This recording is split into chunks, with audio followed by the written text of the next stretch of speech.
are you? Are you in Los Angeles right now? No, I'm actually in Pittsburgh, Pennsylvania. You're in Have you ever Pittsburgh. been? I have been to Pittsburgh many a time. I played Pittsburgh.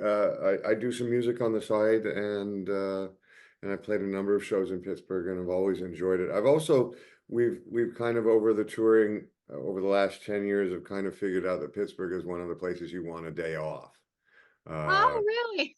yeah, very much so, and just and kind of as well as knowing that Albany is not where you want to have a day off. Oh, And really? so yeah, so every place has its thing. But Pittsburgh, I've always just thought that people were just so extraordinarily nice. They are. They're pretty like just like down to earth. Yeah. It's Yeah, they're very yeah, down to earth. Yeah. yeah, yeah. Well, congratulations on the Caine Mutiny Court-Martial. Like I wasn't sure what to expect with it. I hadn't seen the original, and it's so well done. And how did this project come about for you? I was asked by Mr. Freakin if I would be interested in remaking the Caine Mutiny. I had seen the original, and I'd seen the original a number of times, and I think Humphrey Bogart obviously gives a world-class performance in that film. And so I had to take a minute to think about, do you want to reprise a role where someone had just done such a kind of beautiful job with it in the first place?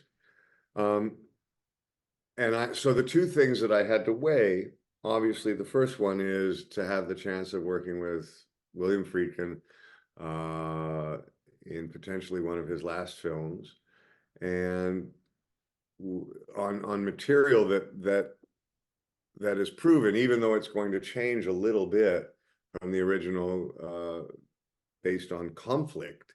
The real thrust of the story is exactly the same.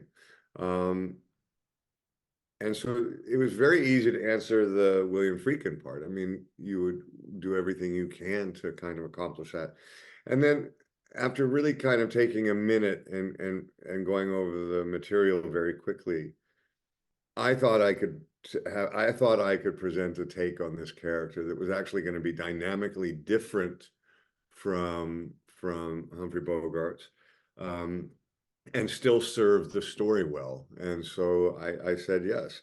Um, and then just between COVID and so many other different things, it was quite a struggle to get it all actually up and running. But that wasn't my struggle. That was Mr. Freakin's, and he did, and he did an incredible job. I mean, I think not only do I believe that he put the film together as a craftsman and shot it as a craftsman, and really showing there's just a difference in watching someone like that work and kind of a newer, younger director. Uh, there's a skill set that the older directors have that just the younger directors have managed to bypass.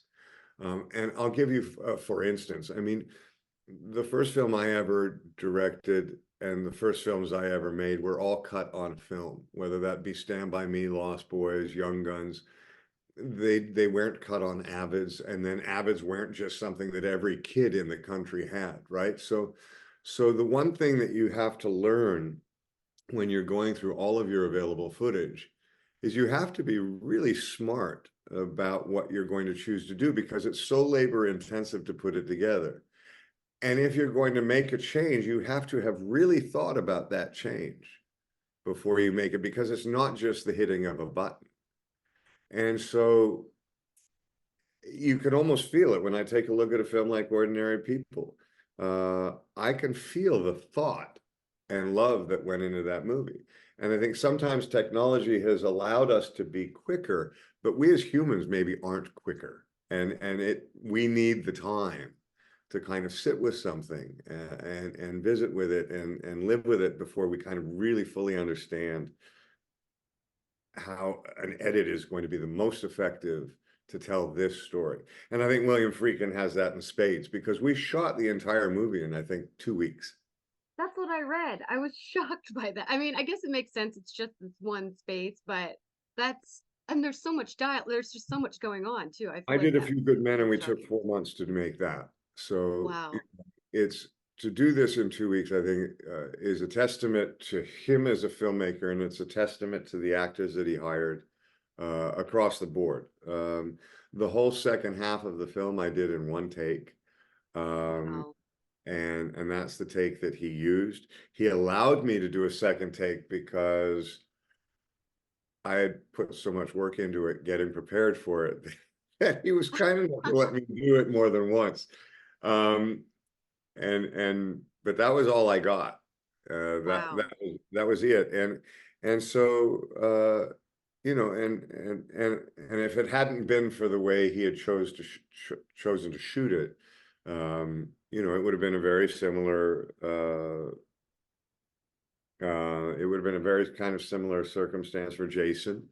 And Jason Clarke was my dance partner. And, you know, you're only going to be as good as the weakest dancer in a production. And to have Jason as my dance partner for this and to be able to do, you know, a 30+ minute take, that was kind of extraordinary. And it kept you in a moment. And he asked that of me, and that was kind of what he required as a director to put it together. And it was a great challenge for Jason and I, especially Jason coming straight off another film. I had the Christmas holidays to actually prepare and get ready for this. The benefit of having kids when you're younger. Yeah, where he had to deal with kids over Christmas. But anyways, it was just such a unique experience to be able to kind of dig in with a director like that, who so deeply responds, viscerally, and by that I mean really in a positive way, when he can see how much someone has put into what they're trying to bring to the table. And so I had just an amazing experience with him, you know, and I also know that he can be he was a really tough director. He was a demanding person, and so I was at least lucky to be old enough to have heard stories to know that this was not the project to enter lightly, right? And so I'm very proud to have been able to work with him, and I'm very proud for him of what he accomplished. Yeah, it's such an economical film, like in that every moment, there's no wasted moment. There's no like everything is very important. There's nothing that is um he really does a really great job of keeping everything in that should be in there, which I thought was great. Um you sound so completely different in this film. I wanted to ask you about your voice work and your physicality because when you came out, I was like, whoa, wait a minute. Like you're so different. Well, I think an older officer at that time, based on education and everything else, he had a little bit of a mid-Atlantic kind of dialect, so that would have been kind of a tip of the hat back to the original production. But it's not unheard of, certainly of Navy people, and th- their educations were kind of worldwide, right? Um, and so I wanted that part for him, to give him kind of a false sense of sophistication, because what I found really fascinating for me, just in the text of the part, was that the part breaks down into two pieces for me, and the first piece is his conflict with the Navy itself and his defense of his behavior against what he felt was a mutinous crew. Then, after hearing testimony from other people during the trial, this became a conflict within oneself. And this is where it starts to break down for me, and where I start to actually have great empathy for him, because the person we all want to be versus the person who we really are is invariably going to be different. And to what degree is what defines us all as individuals, as people.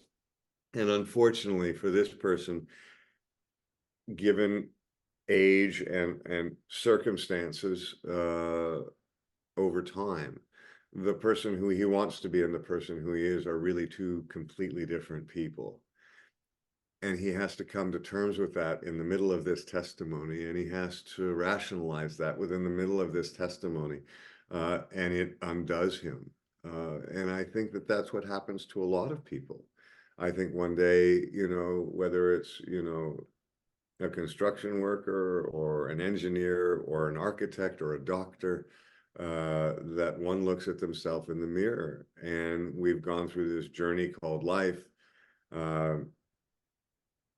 And invariably, eventually we look at ourselves and we give ourselves a report card. And I think, you know, if we're lucky, our families love us and we're cared for and they accept us for who we are. But we're always going to see some other stuff that, wow, I wish I had done that better, and I wish I had been better. And so in that context, I feel this piece to be completely timeless, because I think as individuals, we all have that moment where we come to reckon with ourselves, as does Captain Queeg. Uh, and his was kind of a devastating, kind of very harsh reality, and it's heartbreaking to see someone realize that it was them. They were Yeah, the problem. I was thinking about that scene or that moment where he's like, I was stabbed in the back. Do you think that's kind of a pivotal, like that's where it kind of, I feel like he sees himself, um, you know, maybe that he's has this realization moment. I didn't know if you felt that way too. Well, I think you know, there's that wonderful the Shakespearean line, thou protest too much. You know, so when he gets louder, he's lying more, and he knows it. So that's a mechanism that I tried to use as an actor, that when he got louder and more aggressive, it was because he was trying to hide a bigger lie, and he was telling him, Yeah. and he was trying to hide a bigger truth. Um, and so that's why his lie escalates in volume and intensity, um, because he's desperate for not only no one else to know the truth, but he's desperate to try and convince himself that it's not the truth. And of course, it's not working, and it doesn't work. Yeah. But yeah, it's a terrible moment that I think we as all people go through. I think, you know, my mother, before she passed, you know, I was having a conversation with her, and I asked her how she was doing, and she said, physically, I guess I'm fine, but getting old is not for the weak, right? And it's Yeah. this is all kind of wrapped into this story for me. And the character kind of, I made the character very personal, and in many ways, certainly what I was thinking of in the scene was not a a naval mutiny or a ship or anything. It's a lot of the stuff that Queeg's going through, I'm going through on some level as a human being. I'm watching other friends go through it. I'm watching our society, older people in our society go through it, and doing things that you wouldn't believe people would do. You know, so you can take a look at the politics of the last 8 years. There's so many relevant moments about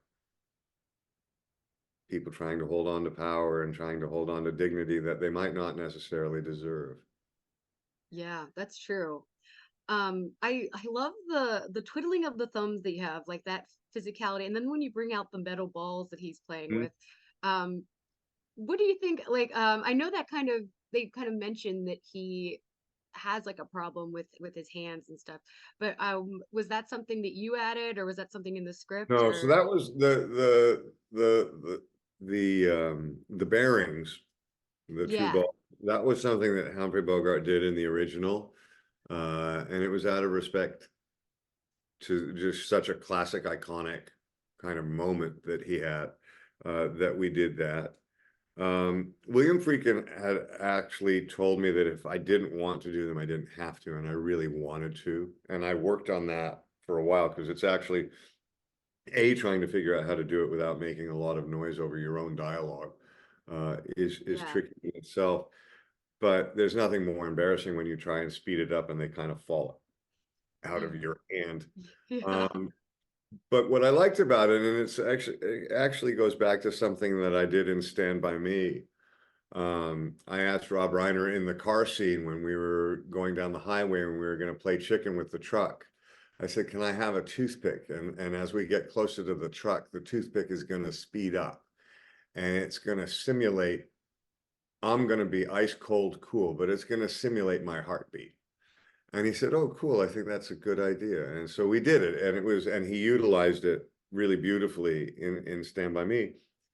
And I wanted to do the same thing with the balls, that as he starts to realize that he's losing and he's in a panic and that he's lying, the balls start to really speed up. And so it's just kind of, it's a real tell of his state of mind and how nervous he is getting. Do you think that he had any kind of PTSD, or like was that something you incorporated into, like, kind of added to this character? Well, I think, well, again, going back to the kind of thing of getting older, of losing power, becoming less relevant, I don't know. I think on a societal level, I think unless you're incredibly grounded in yourself, I think all people getting older are suffering from PTSD, you know, and from the PTSD that only, you know, someone who's lucky enough to live 60 years has to face, and then kind of realizing that the math is really bad and that 60 years seem to go by very fast, but you really might be lucky if you only have 20 left. And all of those things conspire against us and kind of make us see and do things that maybe we would not normally have done as a younger person. Interesting. What an amazing cast, by the way. You know, you talked about, you know, the director William Friedkin, but what was it like working with Lance Reddick on his last film too? Lance was amazing, and his passing just came as such a shock to all of us. And it was just, I talked with his wife a little bit after he died, and I could just hear the absolute heartbreak in her voice, and how much he was loved and how much he is missed. We didn't get to work a lot together. He was someone that I would do a lot of my explanation to because it was a tribunal. So there was a lot of eye contact between us, but not a lot of direct dialogue contact. That really was, for the most part, with Jason and a little bit with Monica. But I do know, I mean, I can tell you that certainly in between takes and in between scenes, The Wire was one of my favorite shows of all time. I was so intrigued about the entire process of that show and his experience on it and his work. I also, his discipline in the John Wick films, I think, is extraordinary. And I just think he's such a powerful actor. What I wasn't aware is that he became a professional actor much later in life. I thought it was just that it took that long for him to find success, but he actually found success quite quickly. He just started very late. And so he had this kind of wonderful approach to acting that was really through the eyes of a very young person because he hadn't been doing it for very long. And so he was one of the great listeners I've ever worked with. Wow. Thank you so much for your time. Thank you for your performance too. Yeah, what an amazing film. Well, that's so generous of you. Thank you for your time, and we'll see you one day in Pittsburgh. Yeah. Yay. See ya. Thank Have a you. good Okay. one. Okay, thank you. Bye-bye. Bye.